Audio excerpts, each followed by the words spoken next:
Hi and welcome back, and we are finally back again after another national lockdown. It's the 29th of March and you join me in session here at the Bluebell's complex in Peterborough, which will become apparent very soon why. But for now, what have I been up to since the last time I left you guys holding a £50 mirror? As you can see by my pretty little face, we've made some big changes to the channel. We've invested in some new tech, some high grade camera equipment, some drone as you can see by the intro, and a new logo and new branding. So what have I been up to since I last left the channel? Basically, it was right after that capture that everything changed in my life. Not just my fishing, but in the personal life as well. The fishing side of things carried on the syndicate for a little while, but I noticed a loss of drive and a loss of hunger from my body. You know, it just weren't the same. I went from completing such a high and a personal target in life, a lifelong ambition, catching that fish, and it was only at that point I realised the hunger weren't there anymore and the drive wasn't going to return on that venue. Which brings me to the second thing I noticed, the lake itself. It's an irrigation reservoir, it's just a big square and some lovely margins, and that's about it really. It also pumps water throughout the summer onto the farmers' potato fields and all the farmers around the area, so you're losing the level all year round. And where I was fishing the margins, I was having loads of success in the margins, and gradually we were just losing them to the point where I was catching them from, I was actually bivvied up, and we lost about a good 11 foot of water.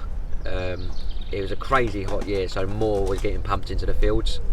And after, we basically went from a 20-foot deep hole with some margins to fish to an 8-foot bowl with nothing to fish to. And where it was so hot, the sunlight was getting through, and the lake just become completely weeded and not enjoyable fishing. I was still having a few, but it weren't my style of angling. I don't mind a bit of weed, but out in the boat losing them is not my style of angling. It become very difficult to land anything. Once you hooking, the hooking part wasn't such a bad thing, it was actually landing it. It must have put a strain on the fish, surely. All the weeding, would fish into little tiny spots in the weed, you'd get a take and you'd have to get the boat. There's only one boat on site, which was another problem. I waited an hour and a half once for the boat, and I lost the fish. By the time I got to it, it was gone. But I plodded along in a way, and I was still catching a fair few, you know. I was getting into some of the lovely scaly ones that had evaded me beforehand. I was catching basically the plain mirrors, but I was getting into some of the scaly ones, but it just wasn't the same without that end goal. And like I said earlier, I lost a few out in the boat, and I also started catching pike on carp tactics. Now I've caught pike on carp tactics before, but this was becoming every session I was picking up a pike. I was even getting in a boat for them in the end, and losing pike and the net and stuff like that. It was just becoming unenjoyable.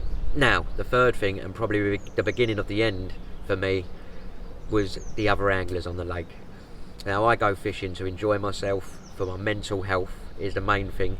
I suffer from generalised anxiety disorder, and fishing is my medication. Without going fishing, then my medication's been taken away from me. Just like this lockdown, my medication had been taken away from me. I went through some really struggling times through this lockdown, and but now we're back. I feel a lot better already. I've only done one session on the bank and I already feel like I've re-energised myself, ready to go back and face work again and get on with my daily routine. But back to the other anglers, I noticed them change straight after I caught that fish. The old green-eyed monster was out, I take it. I just don't get it. I mean, if I see a person next door to me have a £50 carp, I'll go and shake his hand and take his pictures for him. All I got was a bit of trolling online from some of the other anglers. I had to laugh about it, because that's what you do with them sort of people. You just laugh it off. It's like kids. Some carp anglers are like children. It's unbelievable. And they even tried to get me banned, you know. They were making up stories that I was getting there at 3 o'clock in the morning when you're not allowed till 5. Apparently I was pissing in the swim. Really just childish stuff, you know, like I said. And the atmosphere for me was gone. The final nail in the coffin was how the place was run as well. It's one rule for one and one rule from the other. Don't get me wrong by any means, the lake needs rules, but when I'm a paying customer, I expect them to be the same across the board for everybody. I go fishing for my personal enjoyment and personal targets, and more importantly, like I said earlier, my mental health. Fishing is my medication. I can't state that enough. That no matter what else I try, nothing helps. Like, it's a great leveler, carp fishing. It's quite a selfish hobby at times, but it is a great leveler. And if that's been taken away from me, plus the enjoyment, then I don't want to fish there. Life's too short.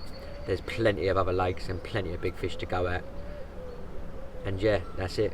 That and another lockdown on the horizon as well. I chose not to go back. But one thing that can ever be taken away from me, and that's the capture of that 50. A moment that will stay with me forever. So after deciding not to go back to the syndicate, winter was fast approaching, and I had some major changes in my personal life. And the fact that we was only allowed to do days only when the lockdown took place, fishing took a back seat for me. I had a new job, so fishing definitely got put in the back seat, and I concentrated on the things that needed to be concentrated right then, right there, right now. That was spending more time with my son, the new job, new relationship, and with the lockdown, days only, it don't fit around my fishing in a way, so that took a back seat. So again, my medication got taken away. Even though I am carp fishing, I've found a new hobby whilst doing it as well, and that is the videography. I really love to edit these videos, so even if no one watches them, I've got one thing, I enjoy it, making them, and I've got another thing, I enjoy watching them back myself with my family as well, and it got memories that a video captured forever. So if that's the worst comes to worst, I'll have them memories on video, even if no one watches it. So we're now fully in winter, fully in lockdown. My job is ongoing through the lockdown. It's a key worker's role. I'm working in care homes every day. I'm working with people sick, that's every day. They're coming out of the hospital, they're getting sent to care homes and sent home, and I'm going around there to fit the airflow mattresses for them and the bed set up so they're comfortable in their final moments of life, really. And that's a great leveler as well. My job, to see that happening on a day-to-day basis, just shows me how lucky I am that I'm sitting here behind 3 rods, let alone catching carp. So yeah, that was that. The winter, Christmas was good. I got to spend some quality time with my son. We managed to test all the new electrical equipment out, get out on the bikes for a few hours. He loves coming down to where I am now, and we love spending time together. So that was a lovely Christmas. I got to spend some time with him, and 2021 was soon here, and then my mind was soon racing again, thinking about carp fishing and a new target. You know, I went from catching the £50 mirror, which was a lifelong ambition. Any £50, it didn't matter, it was a mirror. But now it did, the mirror was ticked off. So now my thoughts firmly drew to a £50 common, and the research began. You know, you start going on the computer, you're looking at venues, you're putting your name down for venues. I've got my name down for a few tickets that are not so far away, but they're not just quite around this time. So maybe next year they're going to be on. But for now, I needed somewhere I can go to. I had a good chance for a £50 common, and I like to play the percentages. I don't like to fish for a needle in an haystack, and the Bluebell complex in Peterborough fitted that perfectly. You know, after going through all the research, reading the reviews.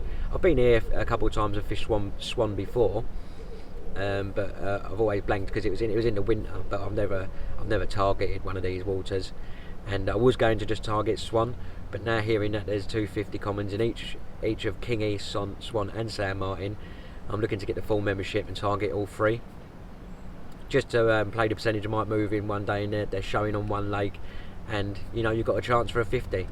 So that's the thinking behind it. With the research, it was all gathering pace in my head, what I wanted to do, how I wanted to film, and yeah, it was game on. More on Peterborough and Bluebells in a minute, and why I'm here and stuff like that. I did manage to get out for a couple of days in Feb with my mate Tiny for one, and then with my old man as well. We've come out of retirement and popped down Blastford Hill in Chelmsford for a couple of days only sessions, and we all managed to catch a few. Here's how that went. Well, after a long hard winter in lockdown, me and Tiny finally managed to get out on the bank to Blastford Hill Fishery in Chelmsford, and after a very quick chat with the bailiff, He advised us to fish a corner of the lake that had been producing fish consistently through the winter. It always pays to listen to the local bailiffs on a day ticket, as they are always in tune with the lake and they want you to catch so you return in the future. So I set up to the right of the island and Tiny to the left, but we both fished the back margin where the bailiff had said from midday the fish have been coming out consistently.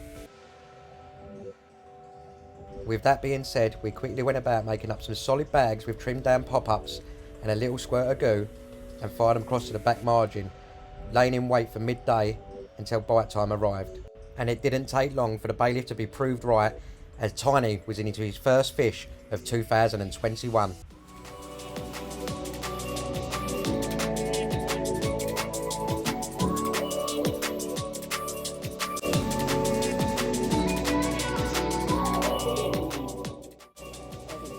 Back up there in business again. Tipped off with a little bit of almond goo. Happy days.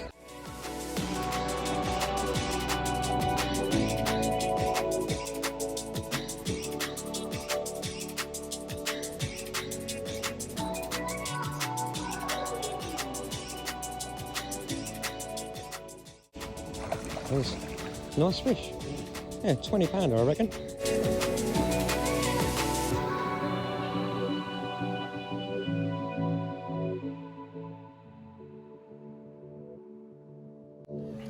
And there we have it. Went on to land it. Old Tiny, his first fish of 2021. Happy days. 21 pound of little football simmo. Yeah. Lovely. Happy days. February bite. Yeah, mate. Let's get some more in.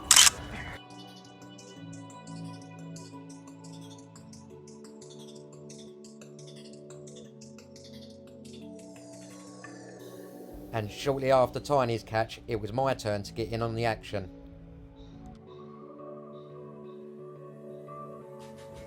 There we go. Lockdown fishing, Blastford for the day with my mate Tiny, and we both had a 21 pounder. What more could you ask for in the middle of February? Brilliant. A 30. Well, we've still got a few hours left, haven't we? Yep. A couple of hours left, so you never know. There's 30s in here. Let's get it back. Yep.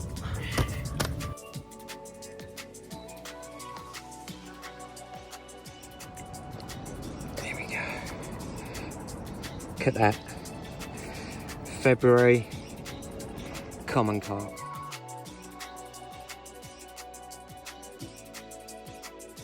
And after I slipped that fish back, chaos erupted in the swim. There you go, Shawnee boy. Triple take, lucky bollocks. 2 landed, 1 lost. On the solid bags. Solid bags. And yeah, just couldn't get to the rod fast enough for that first one, but then they just must have moved in on me, because all 3 rods are in a similar sort of situation, similar part of the lake, and all 3 have gone. So we won't weigh them. Nice shoulders on that They've one. got lovely shoulders on the common, Another isn't set of shoulders. Look at the shoulders on him. He's going to be, you can tell he's got a frame, isn't he? Yeah. He's got a frame to be a nice fish. Come down level with me, Tiny, please. Oh, there it is, yeah. It's going to be a nice fish, that one. Yeah. Right. And then, Get that massive one out. here we go. And another little stocky simmo for the future. Oh, for the But future. February bites, eh? Yeah. It's the main thing. 2 to 1 at Asda's. Could have been 3. See you on the other side. See you on the other side. It was a successful days only trip, and we couldn't wait to get back the next week to have another go again.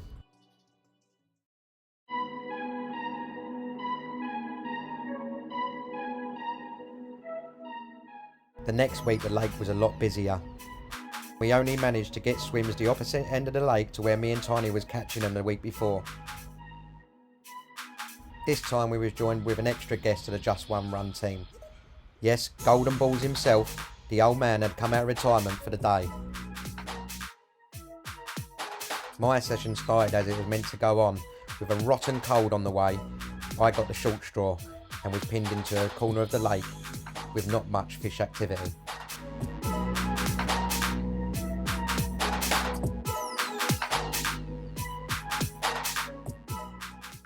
Tiny had come out second in the draw, and he was fishing an area where last year I took my old mucker Porky on a tuition, and he had done really well in this area of the lake.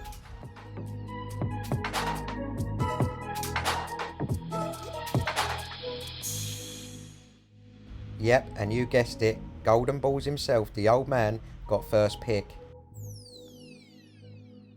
He was in swim choice number 1 for all of us. With an island to his right in a pretty featureless lake, this was surely going to hold fish this time of year.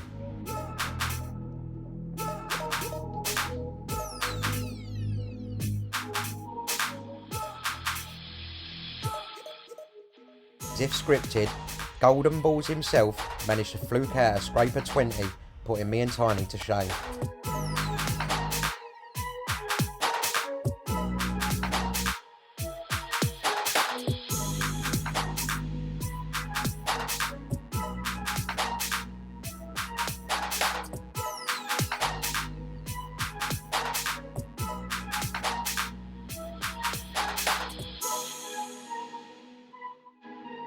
And even though the nets remain dry for me and Tiny, sometimes carp fishing, just sometimes, is about good food and good company.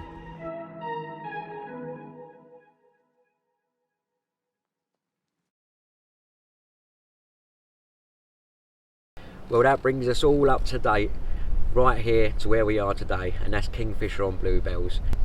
As I was saying before, even though there's 250s in this one, it wasn't actually the plan to be fishing on this one.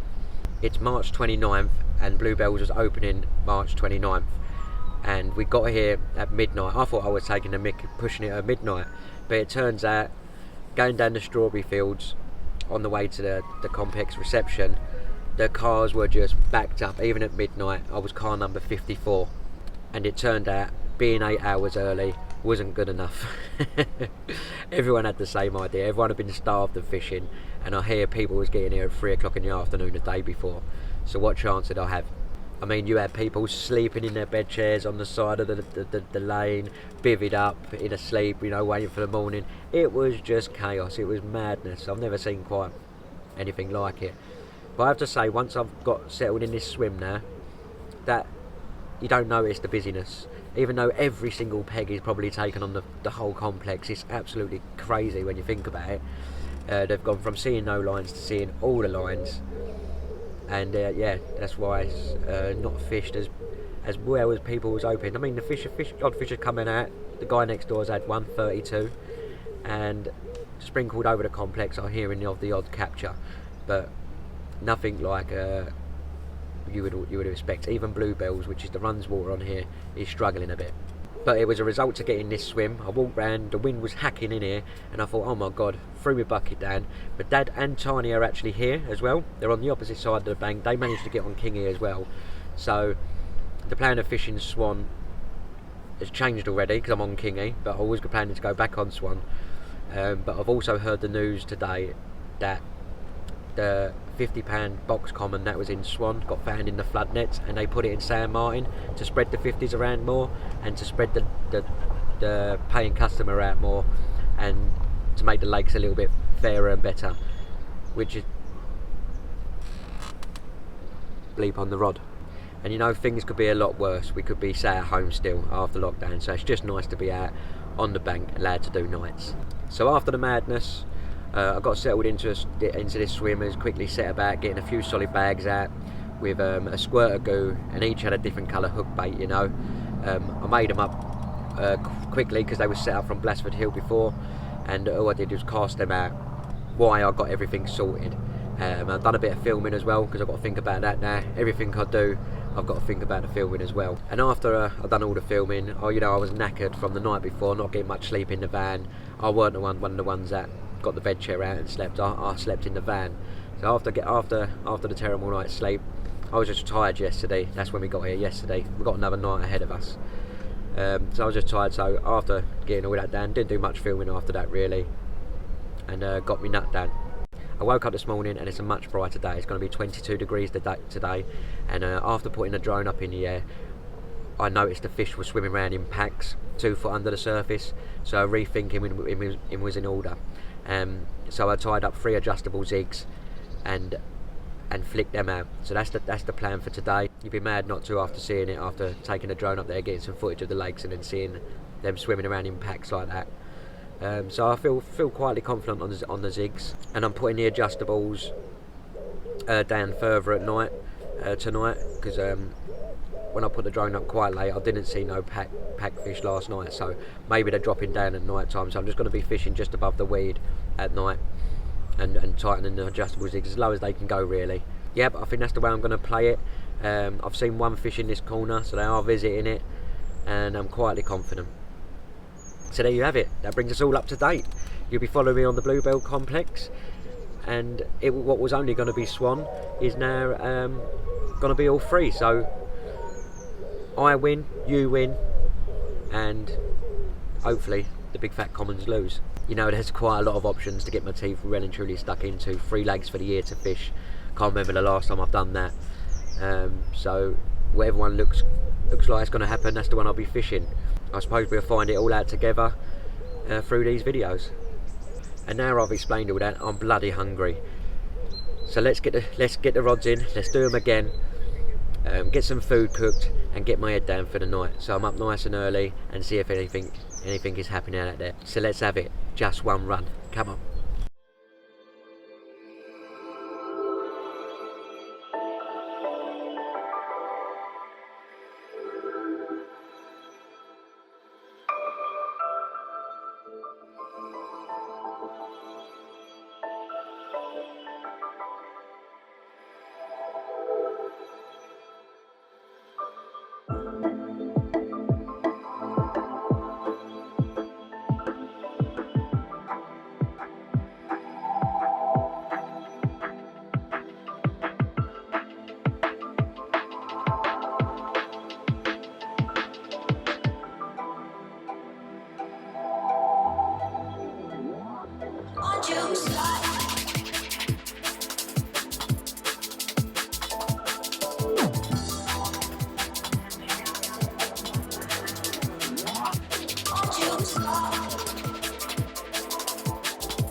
Hello, good morning. There's nothing to report this morning, unfortunately. The bobbins remain silent, motionless all night. For me at least, in a way.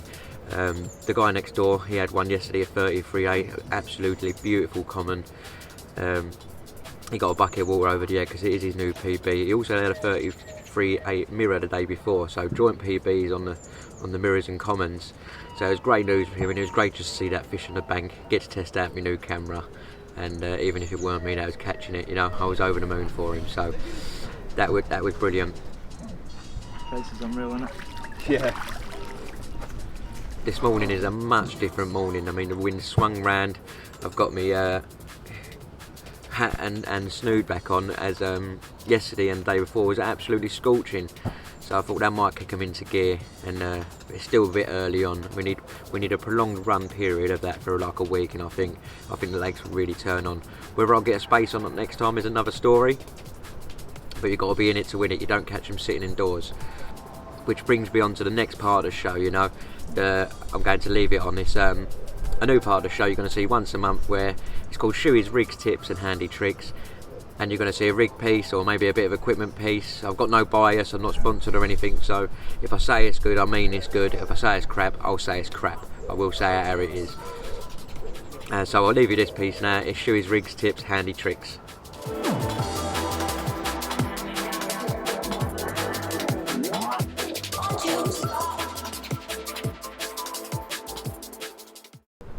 Hi and welcome finally to the new section of the vlog, and it's called Shuey's Rigs, Tips and Handy Tricks. And what better place to start than the rig deck called a 50. And better late than never, here it is.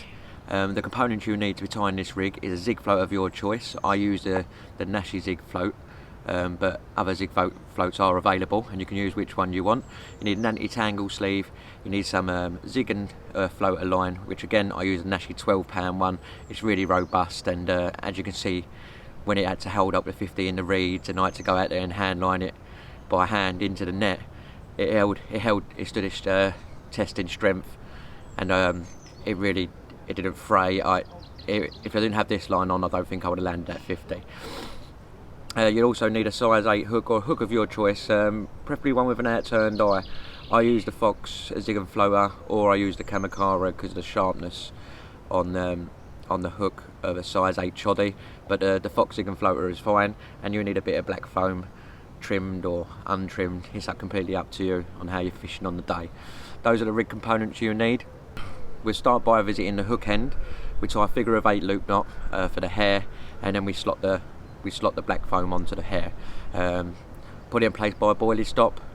Then we thread the hook on through the towards the point, through the eye towards the point. Run it all the way down. Do a 6-turn knotless knot, and then back through the eye of the hook towards the point again. That's really important. Both times through the eye of the hook towards the point again. Then I measure off about 8 foot and cut that, and add the anti-tangle sleeve on at this point. So after peeling off 8 foot, that's what we want to do. We want to attach the hook to the bail arm of our reel. After attaching the hook to the bail arm of the reel, you want to measure it up all the way towards the spigot of the reel. After measuring that to the spigot, and then you want to attach it to a quick change swivel. After attaching it to the quick change swivel and pulling your anti-tangle sleeve up, you want to thread your line through the ring now that holds the lead. After threading that line through the ring that holds the lead, you want to thread the line straight through the zig float, and then attach it to the other end of that swivel and pull it all tight together. Now that's it. You've got your zig float constructed, and now you've got your zig float constructed, it's time to cast it out. What I do then is I always add a bit of foam onto the end like that, 2 bits if possible, and I lick and stick. I don't want that foam coming off for a couple of minutes. I want it staying on that hook as long as possible. After I've done that, I then cast the rod out, and if you do this in full one motion, you can get it right. It all depends how choppy the lake is, and it all depends on what your eyesight's like. If you can use a pair of binoculars, beneficial. If you can't, then don't worry about it. So you cast the rod out and you stop that line in the air, kicking the zig away from the float. As it hits the water, you let everything off straight away, so you let the float come up through the water straight away. This is really important because everything floats to the top. You then see your foam that's stuck on the zig, because you've licked it and stuck it on there, so it's not going to come off. I promise you that. Only about 3 times. But if you get it right first time, it's really smooth in action. You just got to practice. Once it's on the top of the surface and you see that thing, then you can start winding down to a tight line. As soon as you feel a bit of tension on the line, that's how you know the float is now on the surface.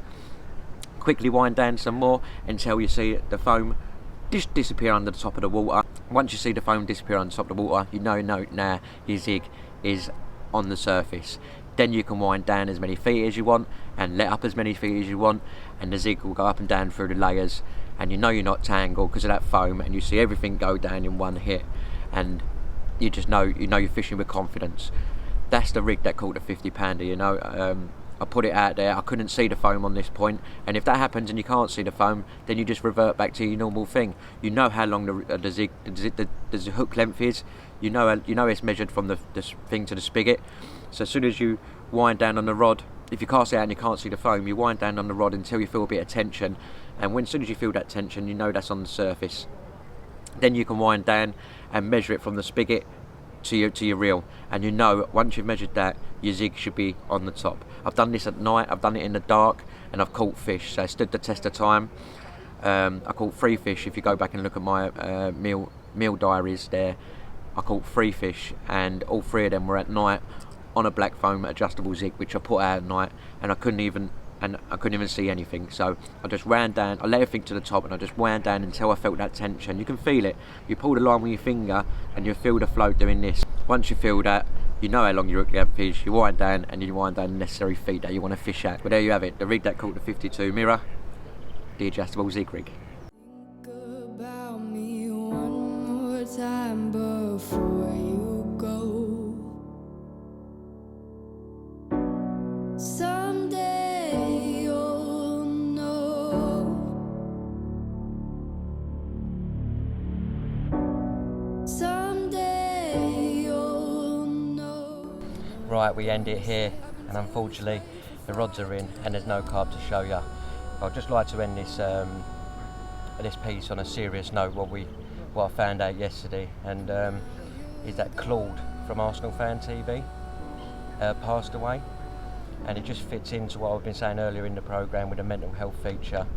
You know, Claude wasn't a celebrity, but he was famous in the YouTube world of football fans, and I'm being an Arsenal fan myself.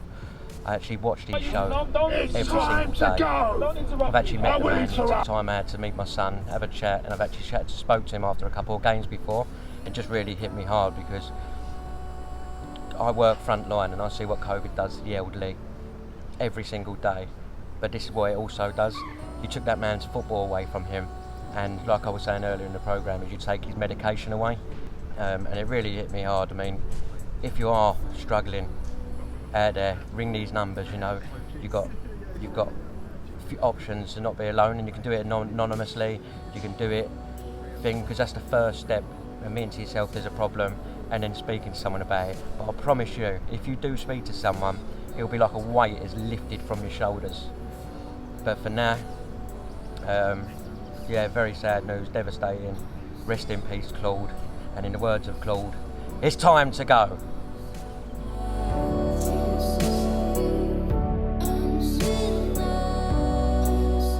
After filming this, it came out that Claude died of a heart attack, but his family said his mental health was the main cause into his ill health.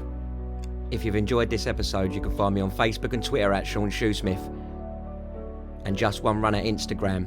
And if you're watching this, you're obviously watching on YouTube, so don't forget to hit that subscribe button and hit that bell notification to make sure you don't miss another episode.